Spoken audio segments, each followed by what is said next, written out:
Yep, it's Amanda again with Unhinged Magazine, and we're here today with the duo known as Dance Loud. So these two women are complete opposites when it comes to their musical influences. Kristen's more into the bouncy club music, while Desiree's a metalhead. So the pair have been each other's creative muses for years, successfully performing all across North America, with their debut single coming out back in 2013. Their success was building quickly, and audiences were becoming fans fast, and they were on the track for big things when tragedy happened. So, y'all were completely derailed after a horrific car accident in 2017.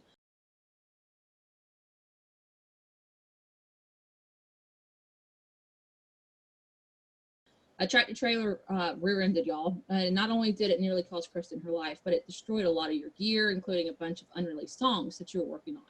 But you still managed to pull through and get back into your passion. So explain how you came up with the concept of your upcoming album, The Moment.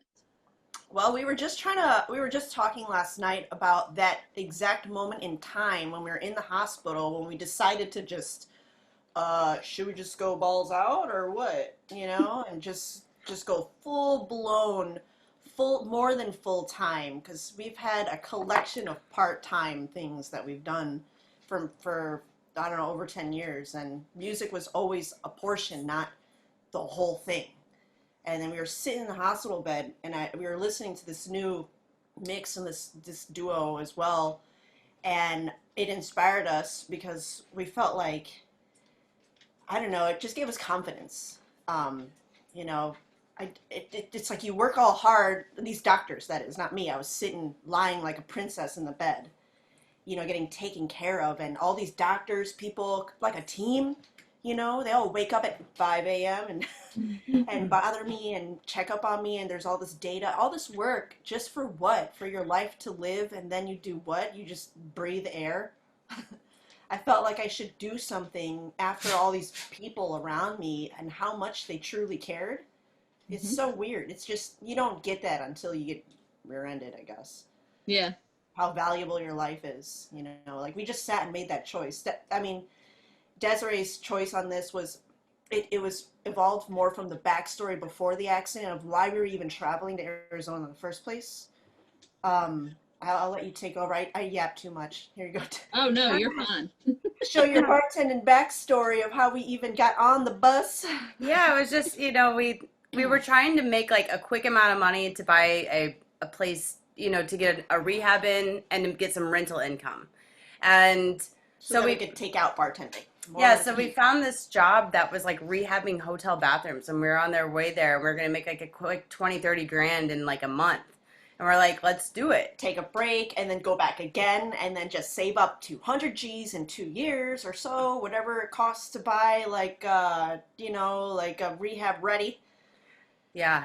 So, but what ended up happening was when Kristen was in the hospital, our friend brought us a Bluetooth, and we sat, and when she was doing physical therapy and learning how to walk again, the music was just like really driving for her. And so it was just like, you have a month to think a lot, and like you don't know what's going to happen. And it's like, oh wow, we almost died. And then it was this thing of like, we don't have a lot of music out, and something's given us a second chance of staying on this planet, so let's do what we feel like we're meant to be here to do.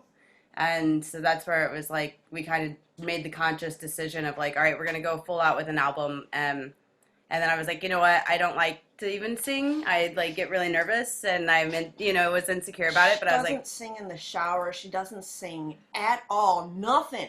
Nothing. I'm around her 24/7. Nothing.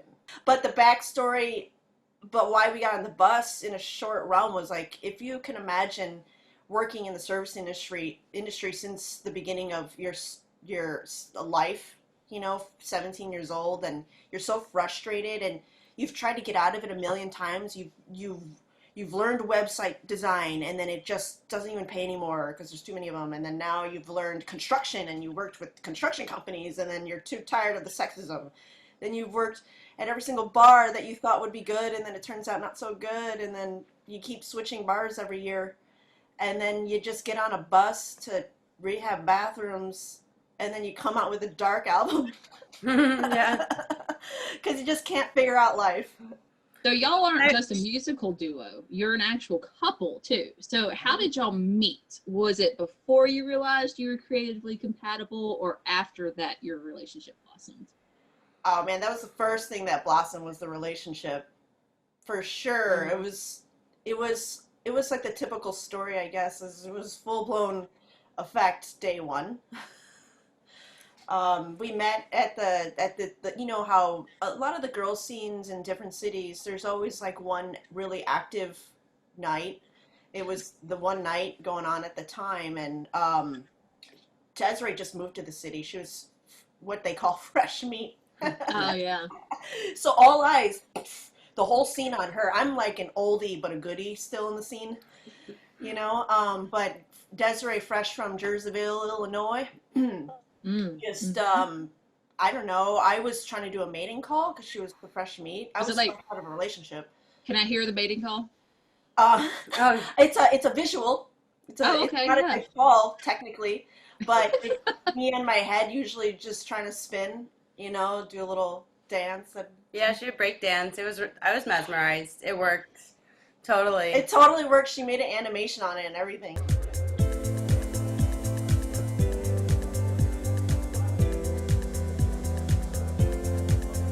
And then so yeah, from there, I remember seeing her, like, I like went up to ask, talk to her, and I was like all nervous, uh, and I would ask her, like, are you in college? And it was like, yeah. It was like one word answers, it was just very cold, Too cool for school. Yeah, way too cool Oh for yeah. me. And so I was like, are you, like, well, what are you going to school for? Like, audio? Oh, for film? Like, No. music? And it was just, that was it. And then it was like, all right, and then left. And then I'm like watching this person walk out the door, like, what was that? Yeah. And then I'd seen her like 2 days later outside of we had classes outside of each other. We never noticed each other. We were waiting for the elevator, I'm always late. and I saw her, and I was like, oh my, sweaty armpits all of a sudden, and I left. I was like, I gotta go because I was wearing my glasses and my hair was up. So I was like, oh shit. so she takes off running again, pretty much, like gets off the elevator, beelines, and then yeah, and then I ran into her again at a club, and then finally she bought me a beer. Oh, she ran onto on MySpace. Oh yeah, yeah, Oh, that's that flash dates back. it. Yep. Yeah, I went to comment on a friend's page. She'd commented right in front of above mine, and I'm like, man, this person's everywhere, and I'm a person of signs, and I was like, I think Yes. this is a sign. And then I see her at the club again, and then she like finally buys me a beer, and I'm like, wow, okay, that means she's like interested. But it was a Mickey's, and it was on sale that night, and I'm like, oh well, I guess like I'm a bitch of a budget, and then I found out it was like, She's a bartender. She don't want no Mickeys. She wants the good stuff. yeah, give it the good stuff. So then I end up finding out it was like a childhood favorite beer to My her, fave. like Uh, growing up with, and Malt liquor all the way. yeah. I mm. only drink malt liquor. So, what's your creative process like? Like, do you come up with lyrics before the music, or is it methodical and you schedule a time out each day, or is it random dreams wake you up? What is your creative process? Okay, so it's so night and day different before and after the accident. I feel like there's just this accident is like revolving around my life, but beforehand we didn't know and we didn't know ourselves yet. We knew the genres we liked. So we like drew this whole chart of who we were going to be based on what we were currently into, which was swing, jazz, and house music. And frequency bath type of music, but just not the slow part of it. Um, and then after the accident, it became this whole like our financial crap in the back of our head was kicking in, because you're sitting in the hospital bed worrying about how you're going to pay your bills. And it became, instead of hurrying up and jotting our creativity down, especially Desiree and her guitar, she's totally the singer songwriter type of guitarist where she's trying to find chord progressions. And we would immediately record them throughout time and just had a bunch of unfinished songs. Mhm. And after the accident, we made it a point to do start and finish with every single song and just rule. It's just a really strict rule. And that evolved into us writing the music differently with the mentality of when we hit record, hit it from the start of the song and don't hit end until like 7 minutes later, no matter what, even if the beat stopped, and then that ended up accidentally bringing out so much tension and release into the song and that whole that you need, because we were before the accident straight up making songs that were like either we never released it and it became music for her animations and it was all like slow and emotional and then it just was missing a beat and quality drums that we never put yet. And then before the accident, it was just like we were trying to be club bangers all the time, like with barely any emotions. And if it is an emotion, it's before the drop hits. So y'all spent a lot of time performing live and on tour and everything. So has anything strange or embarrassing ever happened while you were on stage? On stage. Yeah. Okay, you go. Oh, on stage. No, At which time? I mean, there was that New Orleans. Oh, yeah. Well, that was like... It was a different story. She was getting harassed. It was weird. Yeah, I mean, we played this like, but it's bad. We played this gay club in New Orleans called Oz, and it's like one of the biggest gay clubs there, and it was a really cool place, and the people that worked there were so good to us, and we needed a chord, and they drove us to like Radio Shack, and just so good.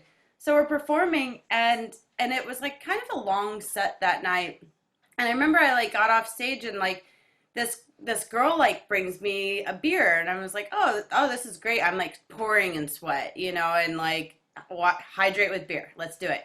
And so then like it was like fine at first, and then it just 4 like hours later was getting worse and worse. And like roofied.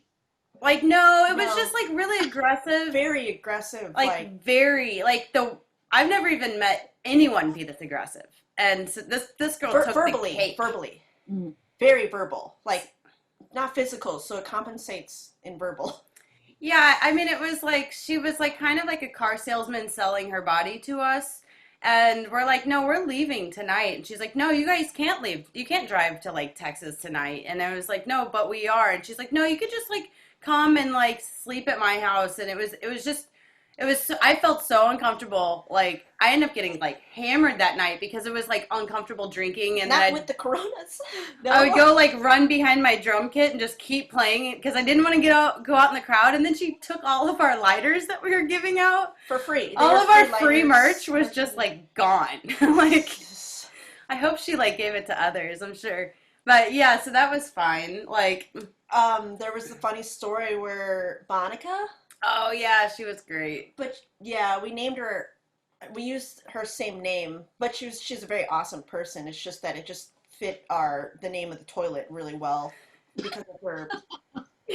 Yeah, we named our camping toilet inside the bus. After her. Yeah, she joined us for dinner randomly in the middle of eating it. Yeah. And just joined our table. Because she's from Illinois and felt bonded to us.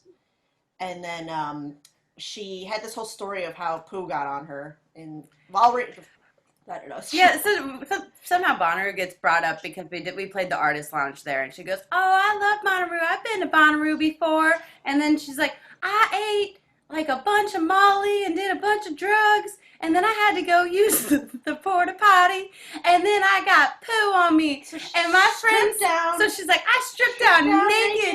And my friend was like, Monica, why are you naked? And she goes, because I got poo on me. And so we like named her camping toilet. And mind you, she hung out with us. She's not like laughing at all. Like she was like dead serious, straight face, like circular eyes. Like I got poo on me. Oh my god. And her posture, I mean, she was clearly on something, but you meet really interesting people on the Monday through Wednesdays when you're not doing anything when you're in town. Mm-hmm. And, you go to the dive bar and you ask the bartender, where should I go? Which is what we do in almost every city. Mm-hmm. So, you ask the dive bar bartender, what's your highest point view of the city that is the best? And then what is your thing to do in this city? I mean, you get the best info from dive bar bartenders. So how has this COVID-19 pandemic messed with your progress, if at any. It So, did. We can't mail any records outside of the country, so we were really hoping to contact a bunch of UK, maybe Berlin, Germany, where I think this type of music will fit pretty well. And we can't mail anything. We can't even, nothing can go outside of the US. see, I didn't even know that. I didn't realize that end of things. Maybe it's because it's not essential. I don't know. I think it depends on the country and if the country's allowing shipments coming in. And Europe is like, we're not dealing with that. Um, so that, yeah, I mean, and it was like the record stores too. I mean, it was weird that, you know, our record came out. We had it come out a month early to push vinyl sales. And then it was like, and it helped, you know, definitely. But now it's like, well, no record stores are open. So we literally have our record in kind of one record store right now. And all the rest of the record stores are just waiting for life to get back a little bit more normal. Because it is kind of scary. I mean, these stores, it's nice because the record stores are buying the records for us pretty much at wholesale and then selling them from there, but it's still like a gamble for them. And so to like keep buying records from people, and then record store day went out, and that's pushed back. And I heard that it's going to happen like 3 consecutive months. They're going to have a record store day. Like, I think it was like August, September, October. Each month is going to have one. But that's different. I mean, it's literally, and then like the live streaming thing, we did a couple of them, but I kind of felt like it was so saturated with people doing them that I felt like it was almost too much, and I didn't want people to like get sick of it. So we kind of stopped with it and didn't, we did like, I think, 3? But we teamed up with other people. It wasn't like our own. And so that was nice. Like there was one that we teamed up with these people from all around the world. It kicked off in Australia. And yeah, and so that was really cool because it was just like a collaboration of, people. It just wouldn't have happened without this, I feel like it'll push venues too to really start live streaming. Because I feel like it should be, with this day and age. We always said when we would play at a venue, like, man, we can't get a recording. We would have to hire someone to go shoot the thing and all this expense. And now I'm really kind of glad it's really putting their heart into the business back again. Because a lot of it can be drive too much, especially with liquor sales, it can be, you kind of forget why you start a business. And I don't know, because we've always been struggling with just getting some material back from venues. It's I don't know, it's weird playing with no adrenaline. Like you very much feel the crowd, and the crowd feels you. And you could have the same set planned for a Friday and Saturday night, and the crowd will be different each night, and it will change your performance. Like you're very much sharing a space and sharing an energy when you perform in a space together, and that was what was weird because it felt like we were practicing. Mm-hmm. And when we enter practice mode, it's like here comes perfection versus like feeling it. It's sterile. Yeah, because like your muscle memory kind of kicks in, and then you're able to like headbang and do all that, and it was just like it's odd, just not. But then there's a weird comfort of no nerves, like there's no stress before the show. You still get like the clammy palms in a sense, but like that second, right? For myself, I have to like pee a lot. Like when I get nervous, I just have to pee over and over. I just feel like I have to go all the time. She does. And it'll be like right before sets, and so that never kicked in. So that was kind of the pro and con. But we didn't have to load. Yeah, it takes 45 minutes to load one direction. You have to load the other direction. Yep. Oh, so much loading. To, from, the car, everywhere. Go get the car. This whole thing. Yes. Yeah, you load 4 times for one gig. So that was nice. You always risk in any city, like, if like one person has to watch the gear, so you always have to have a third person. It's like this whole thing. When you have 4 bandmates, it really comes in handy. Yeah, exactly. So off of your upcoming album, what's each of your favorite from the track list? Ooh. I'd say for me, I like Why Lie.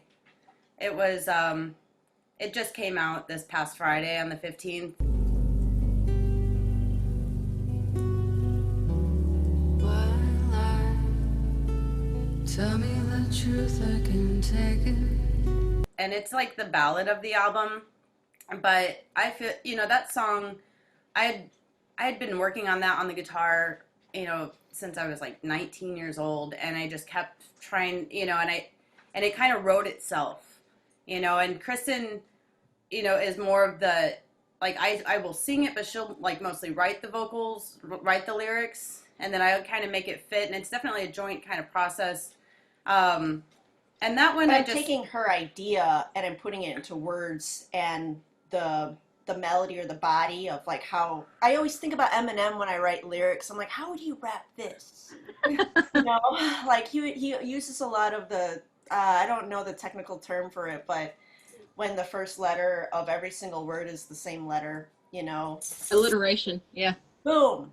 That's it. Nice. That's what it's called. See, we both were very percussion based in our brains. Like we both listen to a song throughout life and never hear the vocals even if it's there. Because we just focus on percussion, both of us. So this album with us dealing with vocals, we say dealing with, it was a struggle for us because we're not used to it. So this was like a jumping over a hurdle for us, a big hurdle, especially for her. Desiree has to sing it and, for the first time do vocal practicing. My favorite song I would say is probably Shady Beach, then Dimes and Time Travel. I can't distinguish those.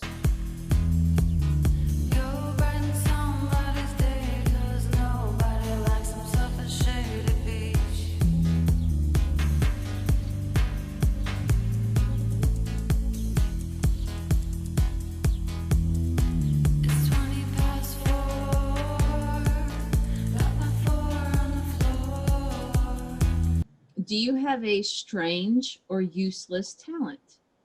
I can shoot beer out of my piercing. Doesn't have to be beer. No,